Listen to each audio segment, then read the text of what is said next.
want to cheers? Yeah, might as well. Thanks for joining me up here. Yeah. Appreciate it. Thanks for having me. So tell me a little bit about, you're a Rōst County boy originally? Yeah.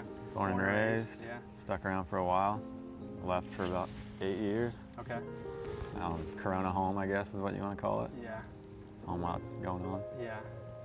So your biking career, I mean, it's tied back to home, really.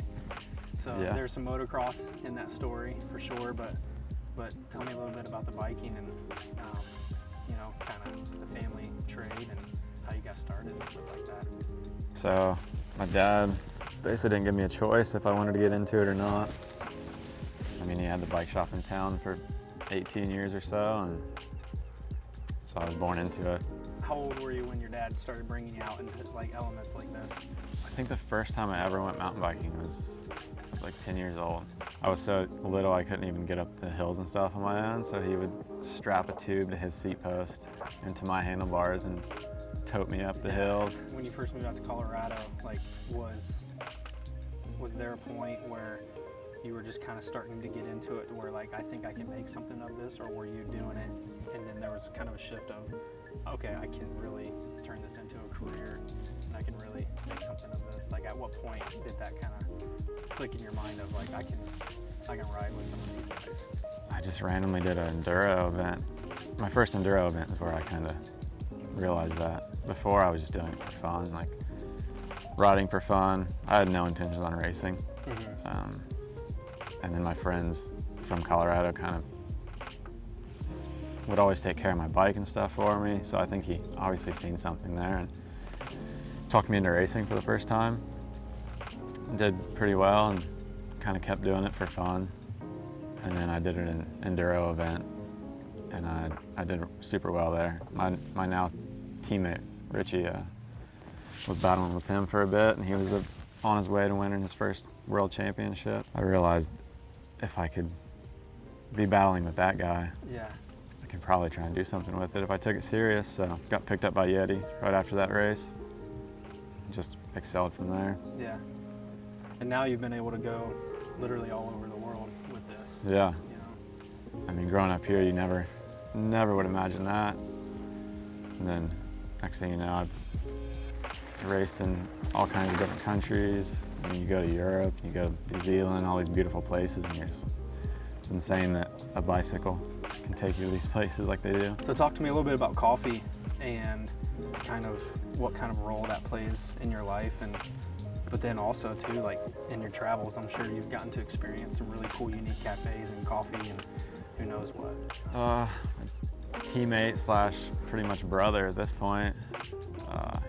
He got into it heavily before I did, and then our first time traveling together, we went to Santa Cruz, like lived out of our vans for like a couple months, and I was still drinking your basic coffees, just sugar and milk and all the flavors and stuff, and we went to a coffee shop and he introduced me to some stuff that kind of blew my mind. I think it goes hand in hand with bicycles because it gives us something else to focus on when we're at a race or something. So now that you've got your teammates, you've got your guys that you ride around with kind of all over the world, when you come home, have you ever had teammates that come back to here and experience Great Seal and kind of the little bit of a hidden gem that we have here in Rōst County?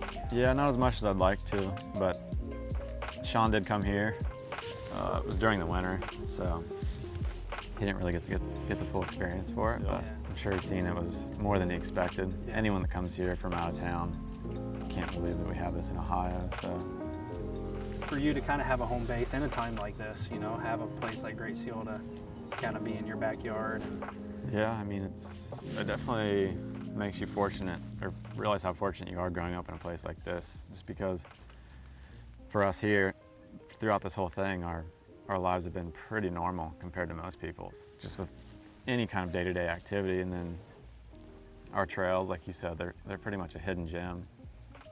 And to come out here and just be able to do everything you did before the stuff happened, and yeah, kind of start building on some stuff that you want to do now, because like you said, it's the first time I've really had home time in 8 years. Right. I come back for a couple weeks here and there, but you don't really have time to do the stuff you do if you're here for a whole summer. So Yeah. having Rōst there, it's definitely just like this place. You come to Chillicothe, you're gonna think, the mountain biking, it's probably mediocre. The coffee is probably mediocre, but we actually have super good at both of those. So Yeah. super fortunate. So what's one thing you want the world to know about Jubal Davis? It's an on-the-spot question. Yeah, I mean, I like to keep to myself, so I don't know if there's something I really want to try and shove in people's faces. Yeah, yeah. Well, there you go. That's the hint then. Yeah. Let me stay to myself. Yeah. I guess I could say that I'm not actually a prick like most people think. I'm just quiet. Mhm. That's a big help. Yeah. Well, I appreciate you sitting down with me and sharing some coffee and sharing some stories. You know, that's one of the things I love about what I do with coffee is, you know, I try to do it at a high professional level. You know Yeah. what I mean? If I do something, I want to do it really, really well and represent it well, you know?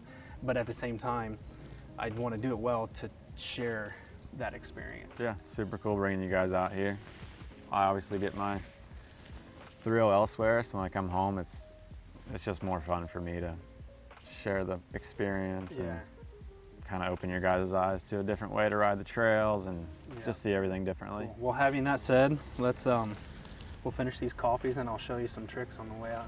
Yeah, If you teach me want. your ways, I'll man. teach you, yeah.